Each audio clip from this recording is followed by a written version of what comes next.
Hello students, कैसे हैं आप सब लोग। आज हम लोग अपने पाइथन के रिवीजन टूर का लेक्चर नंबर 6 स्टार्ट करने जा रहे हैं। अभी तक के लेक्चर्स के अंदर हम लोगों ने टोकन्स के बारे में पढ़ लिया था और इनपुट एंड आउटपुट स्टेटमेंट्स के बारे में हम लोगों ने जान लिया था। तो आज हम जो है प्रोग्रामिंग बनाना स्टार्ट करेंगे, लेकिन प्रोग्रामिंग को स्टार्ट करने से पहले जस्ट एक छोटा सा टॉपिक हम लोग और कवर कर रहे हैं पहले, ठीक है, जिसके द्वारा हम थोड़ा प्रोग्राम बनाना हमें हेल्पफुल रहेगा, प्रोग्राम हम आसानी से बना पाएंगे। तो चलिए जानते हैं जरा उस टॉपिक के बारे में कि आखिर वो टॉपिक ऐसा कौन सा है। ठीक है जी, तो चलिए अब देखो क्या होता है हमारे पास यहाँ पे। हम लोगों के पास जब हम प्रोग्रामिंग की बात करते हैं, ठीक है, तो देखो जब हम लोग प्रोग्रामिंग की बात करते हैं तो काम हमारा किस तरह से चलता है। जैसे क्या होता है, लोग के पास ना क्वेश्चन आता है कि भाई ये क्वेश्चन है, इसको आप सॉल्व करिए। तो जनरली लोग क्या करते हैं, क्वेश्चन आया और सीधा उसका प्रोग्राम बनाना शुरू कर देते हैं। ठीक है भाई, क्वेश्चन किसी ने दिया और सीधा सीधा उसका प्रोग्राम बनाना शुरू कर दिया। अच्छा, अब क्या होता है, ये अप्रोच कि क्वेश्चन आते ही सीधा प्रोग्राम बनाना स्टार्ट कर दिया, ये अप्रोच जो है जब क्वेश्चन की कॉम्प्लेक्सिटी लेवल कम हो तब तो ये अप्रोच सही रहती है। लेकिन भाई जैसे ही क्वेश्चंस का कॉम्प्लेक्सिटी लेवल इंक्रीज होता है, ये अप्रोच हमारी गड़बड़ा जाती है और फिर प्रोग्राम बनाने में हमें दिक्कत आने लगती है और अंत में बच्चा कहता है यार प्रोग्रामिंग तो मुझसे हो ही नहीं पा रही भाई। ठीक है, अब हमें क्या करना है, शुरू से ही कैसी अप्रोच को फॉलो करना है जिससे कि हमें प्रोग्राम बनाना आसान हो। ठीक है, और अगर हम जो भी हमारे सामने क्वेश्चन आए और अगर हम उसी अप्रोच के अकॉर्डिंगली उस क्वेश्चन को अगर सोचने लग जाएं तो हमारे लिए प्रोग्राम बनाना बहुत सिंपल सा काम हो जाएगा। तो चलिए जाने वो अप्रोच क्या है। तो देखिए, जब कभी आपके पास कोई क्वेश्चन आएगा तो सबसे पहले आपने उसका लॉजिक बिल्डिंग, ठीक है जी, क्या करना है, लॉजिक बिल्डिंग करना है। और जब ये लॉजिक बिल्डिंग हो जाएगा तब उसका प्रोग्राम बनाना है। अब हमने कहा अच्छा भाई ठीक है जी, क्वेश्चन आएगा, क्वेश्चन का लॉजिक बिल्डिंग करेंगे, फिर प्रोग्राम बनाएंगे। लेकिन यार ये लॉजिक बिल्डिंग करेंगे कैसे भाई, इसके लिए कोई जादू मंत्र है कि क्या है। तो यहां पे क्या होता है, लॉजिक बिल्डिंग करने के भी कुछ स्टेप्स हैं। अब जैसे पहला स्टेप जो लॉजिक बिल्डिंग का है वो है एम, दूसरा स्टेप जो लॉजिक बिल्डिंग का है वो है डेटा कलेक्शन। ठीक है जी, और तीसरा स्टेप जो लॉजिक बिल्डिंग का है वो है प्रोसेस, और चौथा स्टेप लॉजिक बिल्डिंग का है वो है रिजल्ट। तो ये चार स्टेप हमारे दे रखे हैं, एम है, डेटा कलेक्शन है, प्रोसेस है और रिजल्ट है। ठीक है जी, तो चलिए अब हम जरा इस चारों पॉइंट्स के अकॉर्डिंगली एक क्वेश्चन उठाते हैं और उस क्वेश्चन को इस चार स्टेप्स के अकॉर्डिंगली डिवाइड करते हैं एंड देन उसका प्रोग्राम बना के देखेंगे कि किस तरह से उसका प्रोग्राम बनेगा। ठीक है जी, तो ये आप जरा फटाफट नोट कर लें ताकि हम इसके आगे प्रोसीड कर सकें। ठीक है जी, तो वीडियो पॉज करें और इसको फटाफट नोट कर लें आप लोग। नाउ अब आगे करते हैं। अब जैसे मान लो मैंने एक क्वेश्चन दे दिया किसी को, अब क्वेश्चन ये आएगा, write a program, WAP means write a program to find simple interest, ठीक है, ऑन अमाउंट 1 लाख, 1 लाख रुपए के ऊपर सिंपल इंटरेस्ट फाइंड आउट करने का हमें प्रोग्राम बनाना है। अब देखो जैसे मैंने बोला था लॉजिक बिल्डिंग के बारे में, तो जरा उसी के जो लॉजिक बिल्डिंग में हमने 4 स्टेप पढ़े, अब देखो मैं कैसे उस प्रोग्राम को उस 4 स्टेप्स में डिवाइड करता हूं। देखो लॉजिक बिल्डिंग में वो पहला स्टेप था हमारा एम। अब एम क्या होता है, अब देखो यहां पे इस प्रोग्राम को अगर हम पढ़ेंगे तो हम जानना चाहेंगे कि भाई हमारा एम क्या है। तो हमारा एम यहां पे है टू फाइंड सिंपल इंटरेस्ट। तो aim is to find the simple interest, यानी कि इस क्वेश्चन के पीछे जो एम है, मकसद है, वो ये है कि भैया सिंपल इंटरेस्ट फाइंड आउट करना है। अच्छा, अब ये सिंपल इंटरेस्ट जो फाइंड आउट करना है यार, इसका कोई ना कोई फॉर्मूला तो होगा ना। ठीक है जी भैया, सिंपल इंटरेस्ट जो हम फाइंड आउट करने के बारे में सोच रहे हैं, इस सिंपल इंटरेस्ट का कोई ना कोई फॉर्मूला तो होगा। अच्छा, अब जो भी इसका फॉर्मूला होगा, या तो वो क्वेश्चन में मुझे दे रखा होगा, यानी कि क्वेश्चन में मुझे गिवन होगा। अगर क्वेश्चन में गिवन नहीं है तो कोई बात नहीं, या तो वो यूनिवर्सली डिफाइन होगा कि भैया इसका तो फॉर्मूला यही होता है। अच्छा, अब देखो, अब हमें क्या था, सिंपल इंटरेस्ट निकालना था, उसका फॉर्मूला चाहिए था। फॉर्मूला तो देखो क्वेश्चन में कहीं पे दे नहीं रखा कि सिंपल इंटरेस्ट ऐसे करके निकालो, ये क्वेश्चन में कहीं पे भी फॉर्मूला आपको नहीं दे रखा। बट घबराने की बात नहीं है, सिंपल इंटरेस्ट का फॉर्मूला तो यूनिवर्सली डिफाइन होता है, और वो क्या होता है, simple interest is equal to P into R into T divide by 100, ऐसे होता है। ठीक है जी। तो चलिए, हमने एम से हमने ये पता लगा लिया कि यार इस क्वेश्चन को सॉर्ट आउट करने के लिए हमें ये फॉर्मूला सॉल्व करना है। ठीक है, हमें ये फॉर्मूला सॉल्व करना है, और ये जो फॉर्मूला हमें सॉल्व करना है, इस फॉर्मूले को हमने यहां पे देख लिया कि ये डिफाइन है कि भैया सिंपल इंटरेस्ट इस तरह से निकाला जाएगा। नाउ अब ये फर्स्ट स्टेप मेरा कंप्लीट। नाउ अब उसके बाद नेक्स्ट स्टेप में आता हूं, जिसका नाम है डेटा कलेक्शन। अब मेरा पहला स्टेप जो है एम का, वो मेरा कंप्लीट हो गया। मुझे पता लग गया कि सिंपल इंटरेस्ट निकालना है, तो उसके लिए ये वाला फॉर्मूला मुझे अप्लाई करना पड़ेगा। अच्छा, अब देखो, इस फॉर्मूले को देखकर तुम्हें क्या लग रहा है, अगर मान लो मैं तुमसे बोलूं कि भाई सिंपल इंटरेस्ट निकाल के दो मुझे, और ये रहा फॉर्मूला, तो तुम्हारा क्वेश्चन क्या होगा, ठीक है जी, हम सॉल्व करके निकाल देंगे, लेकिन हमें पहले पी की वैल्यू, आर की वैल्यू और टी की वैल्यू दे दो। 100 तो कांस्टेंट है तो कोई बात नहीं, बट पी आर टी की वैल्यू दे दो मुझे, तो मैं ये सब मल्टीप्लाई डिवाइड करके सॉल्व करके सिंपल इंटरेस्ट निकाल के आपको दे दूंगा। तो ठीक भाई, उसी तरह से अब कंप्यूटर भी तो कहता है, मैं जो आप मुझसे सिंपल इंटरेस्ट निकलवाना चाहते हो तो पहले ये सब चीजों का मेरे लिए अरेंजमेंट करो। तो देखो, सबसे पहले मैं P, that is principal amount जो है, उसकी वैल्यू को ऑब्टेन करने के बारे में सोचूंगा। अब देखो क्या है, यहां पे हमारे पास प्रिंसिपल की वैल्यू यानी प्रिंसिपल अमाउंट की वैल्यू, अब आपने हर आइटम की वैल्यू को ना 3 पैरामीटर्स के अकॉर्डिंगली सोचना है। पहला क्या है कि क्या उस वेरिएबल की वैल्यू गिवन है क्वेश्चन के अंदर, या उस वैल्यू को निकालने का कोई क्राइटेरिया दे रखा है, या फिर उस वैल्यू को फिर मुझे यूजर से लेना पड़ेगा। ठीक है, यानी कि पी की वैल्यू मुझे पहले चाहिए, तो मैं इन 3 तरह से सोचूंगा कि क्या से पी की वैल्यू मैं कैसे कलेक्ट करूं। कि भाई पहली बात, क्या पी की वैल्यू मुझे गिवन है। दूसरी बात, अगर गिवन नहीं है तो क्या पी की वैल्यू निकालने का कोई तरीका है, और अगर तरीका भी नहीं है तो फिर ऑब्वियसली बात, मेरे पास कोई रास्ता नहीं है, मुझे यूजर से ही लेना पड़ेगा, यानी कि इनपुट स्टेटमेंट के द्वारा यूजर से इनपुट करवाना पड़ेगा। पर फिलहाल जब मैंने इस क्वेश्चन को देखा तो मुझे देखा यार सिंपल इंटरेस्ट तो दे रखा है यार 1 लाख रुपए, तो यानी कि यहां पे प्रिंसिपल अमाउंट की वैल्यू गिवन है, दैट इज 1 लाख।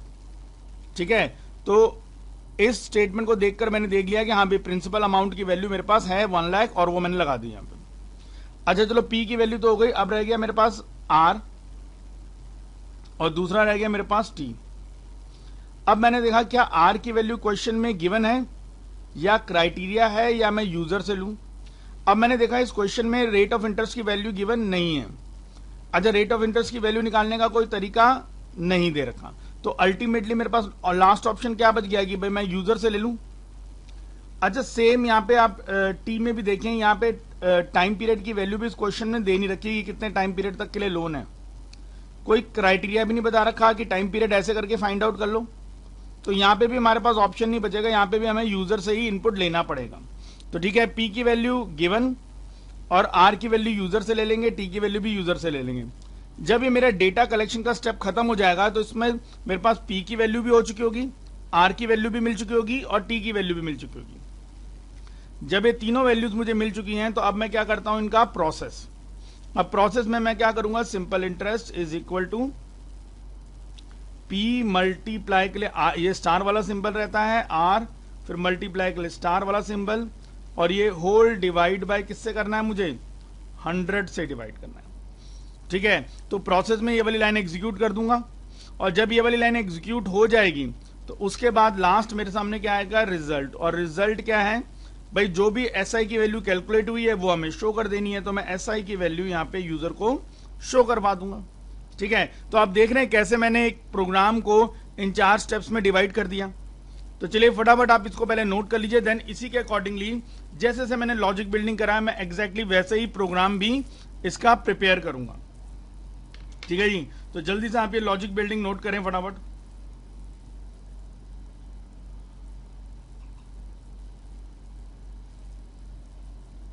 नाउ अब आपने लॉजिक बिल्डिंग तो नोट कर लिया होगा। अब चलिए इसका प्रोग्राम बनाते हैं। और प्रोग्राम बनाने के लिए अब हम क्या करेंगे, यहां पे पाइथन को यूज करेंगे। ठीक है, तो मैं अब पाइथन का जो सॉफ्टवेयर है उसको ओपन कर लेता हूं अपना। यहां गए, ये मेरा आईडीएलई पाइथन 3.1.12 डला हुआ है, इसको मैंने ओपन करता हूं और ये मेरे सामने मेरा इंटरैक्टिव मोड खुल गया पाइथन का। लेकिन जब मुझे प्रोग्रामिंग करनी होती है तो मैं स्क्रिप्ट मोड में जाके करता हूं, तो उसके लिए मुझे फाइल में जाना होगा और ये न्यू फाइल। तो ये मेरे पास एक नई फाइल खुल गई जहां पे मैं प्रोग्रामिंग अपनी बनाऊंगा। तो मैं अभी फिलहाल क्या करता हूं, जो अपनी प्रोग्रामिंग में बनाऊंगा यहां पे, ठीक है, तो ये मैंने लॉजिक बना रखा है, ठीक, और इसी के अकॉर्डिंगली मैं प्रोग्राम अपना बनाऊंगा। तो मैं एक बार जरा अपनी प्रोग्रामिंग वाली विंडो का साइज एडजस्ट कर लेता हूं, ठीक है, ताकि हम लॉजिक बिल्डिंग और उस प्रोग्रामिंग को दोनों को एक साथ देख सकें।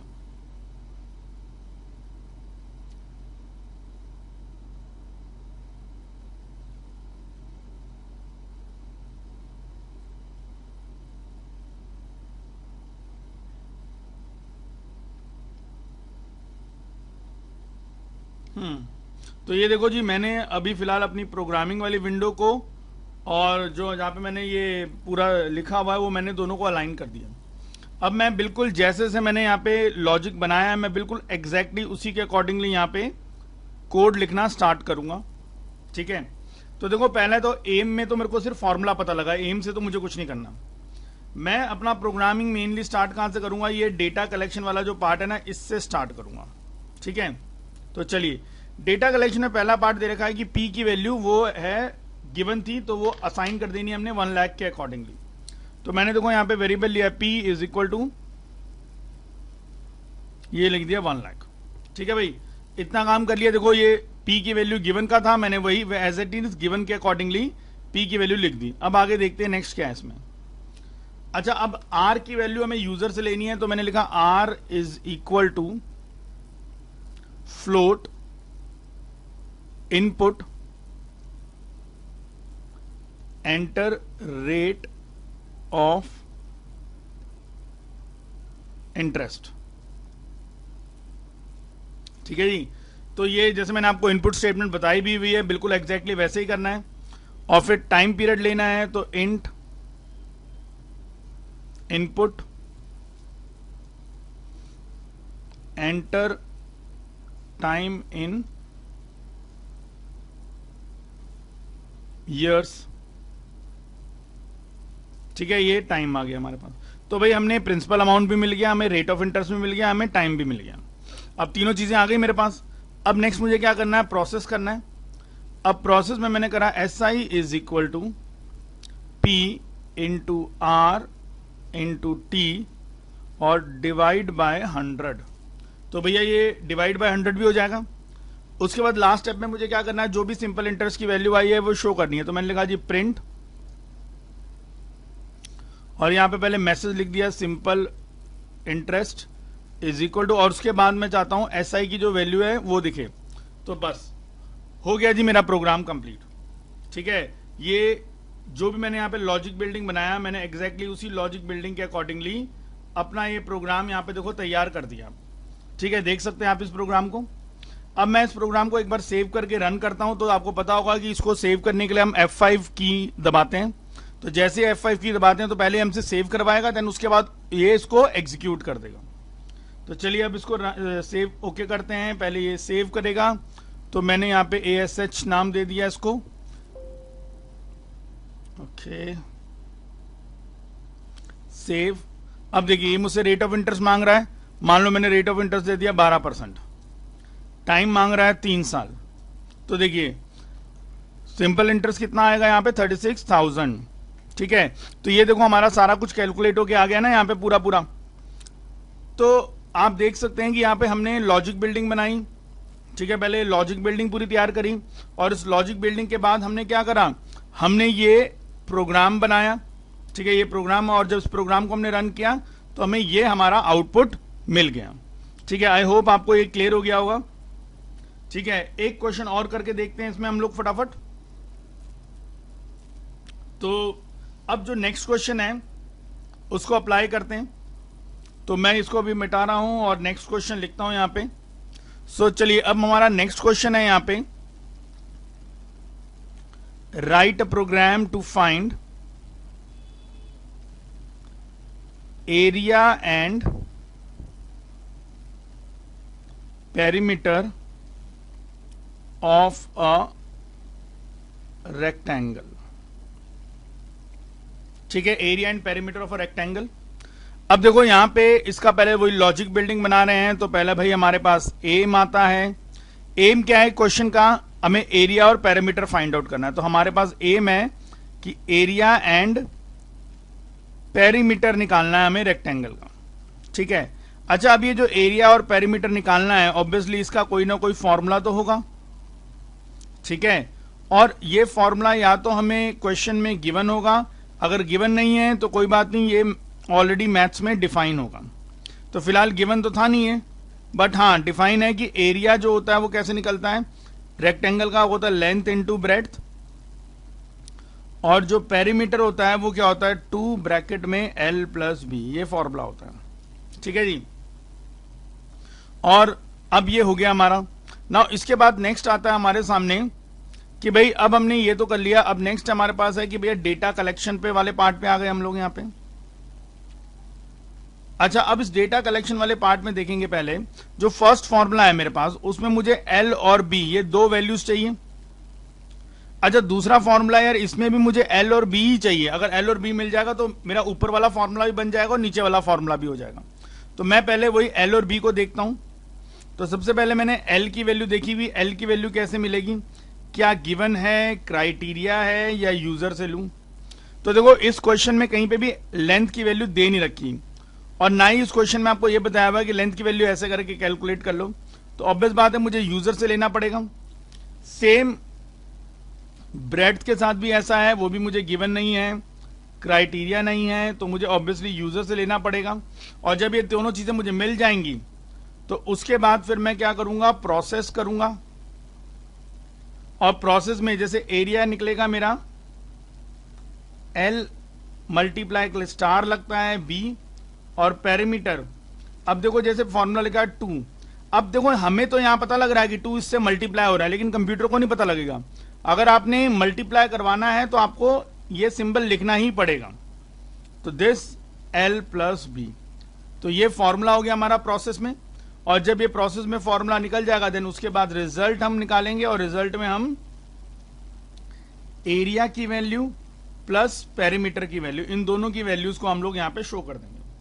तो सिंपल सा है। अब मैं जरा फटाफट, आप इसको नोट करें एक मिनट जल्दी से, एंड देन उसके बाद मैं पाइथन में इसका कोड बना देता हूं। ठीक है, तो वीडियो पॉज करें और उसको नोट कर लें फटाफट। नाउ अब मैं इसको इसी के अकॉर्डिंगली कोड तैयार करता हूं। ठीक है, तो जी पहले इस कोडिंग में क्या करना है, मुझे L और B की वैल्यू यूजर से इनपुट करनी है। तो पहले मैं वही करता हूं, पहले L is equal to float input enter length equal to, ये डबल कोट्स बंद किया, फिर एक पहला ब्रैकेट बंद किया इस इनपुट वाले फंक्शन का, और दूसरा ब्रैकेट बंद किया फ्लोट वाले फंक्शन का। ठीक है, ऐसे ही सेम टू सेम जैसे मैंने यहां लिखा है एग्जैक्टली ऐसा ही मैं ब्रेड्थ के लिए भी कर दूंगा। तो बस यहां पे मैसेज में चेंज कर देता हूं, एंटर लेंथ की जगह एंटर ब्रेड्थ, और यहां L की जगह B कर दिया। तो चलो जी, अब देखो मैंने L और B दोनों इनपुट ले लिए। ठीक है, अब ये दोनों इनपुट लेने के बाद अब मुझे नेक्स्ट काम क्या करना है। अब हमने देखा था वहां पे प्रोसेस के अंदर L और B है, अब प्रोसेस में ये दोनों स्टेटमेंट करवाओ। तो अब मैं इनको लिखता हूं, area is equal to L multiply by B। अच्छा, एक काम करता हूं, ये ना थोड़ा सा शॉर्ट ले लेता हूं, मुझे इतना बड़ा नाम लेने की जरूरत नहीं है। A is equal to L into B, और पैरामीटर के लिए P is equal to 2 multiply by bracket में L प्लस B। जब मैसेज दिखाओ तब मैसेज में प्रॉपर आप सेंटेंस लिखो। जैसे मैंने लिख दिया area of rectangle is equal to, ठीक है, तो कॉमा, अब ये सिंपल हो गया, area of rectangle is equal to आ गया। तो अब यहां पे जो ए वेरिएबल है उसको दिखा दो। तो यूजर के सामने मैसेज तो प्रॉपरली ये लिखा हुआ है ना, area of rectangle equal to, और उसके बाद ए वेरिएबल की जो वैल्यू है वो शो करवा दो। ऐसे हमने करा print perimeter of rectangle is equal two comma P, ये पेरीमीटर आ गया। अब जरा इसको एक बार चला के देख लेते हैं। F5 लेंथ मांग रहा है, मैंने दे दिया 6.7, ब्रेड्थ मांग रहा है, मैंने 5 दे दिया, और ये देखो मेरे पास एरिया ऑफ रेक्टेंगल और पेरीमीटर ऑफ रेक्टेंगल बन के आ गया। ठीक है जी, तो आप फटाफट ये लॉजिक बिल्डिंग तो आप नोट कर चुके हैं, ये कोडिंग आप और नोट कर लें फटाफट।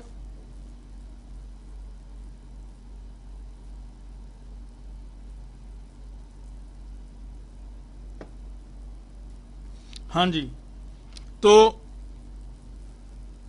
अब आपने ये दोनों क्वेश्चन करके देख लिए, ठीक है। हालांकि ये सब चीजें आपने 11th में भी करी होंगी, लेकिन एक क्विक रिवीजन मैं आपको करवा रहा हूं, तो इसलिए मैंने आपको 2 क्वेश्चन इसमें और करा दिया आपको, ठीक है। तो आज की क्लास हम यहीं फिनिश करते हैं, और नेक्स्ट क्लास के अंदर मैं कुछ यहाँ पे जो इफ एल्स से रिलेटेड प्रोग्रामिंग है उसके बारे में थोड़ा सा डिस्कस करूंगा, ठीक है। तब तक आप 1-2 क्वेश्चन मैं आपको यहाँ पे होमवर्क के दे देता हूं, आप उसको एक बार प्लीज ट्राई करिएगा, ठीक है। तो क्वेश्चन पहला दे देता हूं मैं आपको, write a program to find area and perimeter of circle का निकालने हैं आपको, ठीक है। और question number 2, write a program to perform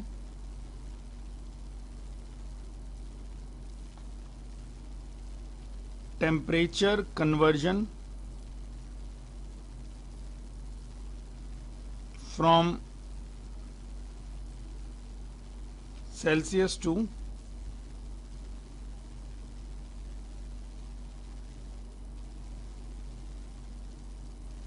Fahrenheit. Fahrenheit की स्पेलिंग शायद थोड़ी गड़बड़ सी हो रही है, बट चलो कोई नहीं, आपको समझ में आ गया कि भैया हमें जो आंसर निकालना है वो किस में निकालना है, फ़ारेनहाइट में निकालना है, F।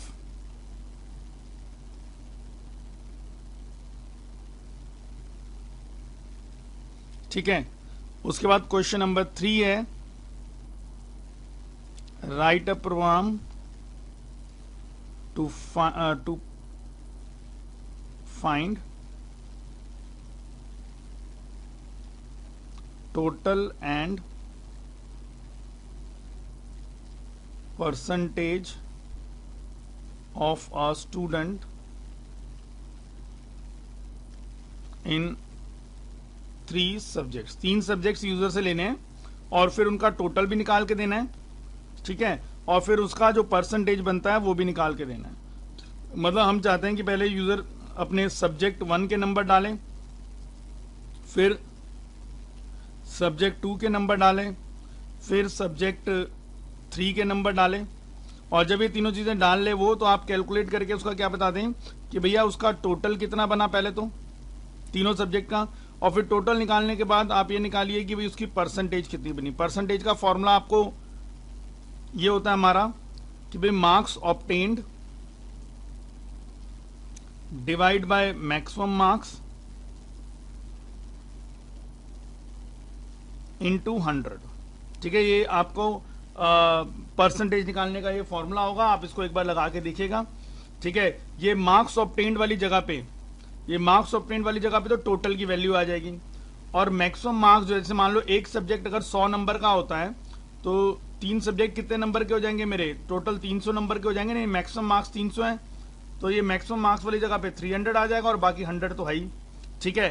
तो ये मैंने आपको कुछ क्वेश्चन दे दिए हैं जो अर्थमेटिक ऑपरेटर के ऊपर बेस्ड हैं, तो आप इनको प्लीज करिएगा, ठीक है। आई होप अगर आप जो लॉजिक बिल्डिंग वाला तरीका मैंने आपको समझाया है, अगर आप उसको फॉलो करके करेंगे तो ये जरूर हो जाएंगे, ठीक है। फिर नेक्स्ट क्लास के अंदर हम कुछ और टॉपिक्स को करना अपना स्टार्ट करेंगे, ठीक, ताकि हमारा जल्द से जल्द ये रिवीजन टूर वाला जो चैप्टर है ये खत्म हो, एंड देन हम अपने जो 12th क्लास का चैप्टर नंबर 2 है फंक्शंस, उस पर स्टार्ट कर सकें। बट फिलहाल कोई नहीं, अभी हम पहले जरा 11th का रिवाइज कर रहे हैं, तो 11th की रिवीजन हम करेंगे, तो बाकी साथ में आपको ये जो मैं क्वेश्चन दूंगा करने के लिए, ये आपको जरूर करने हैं, ठीक है।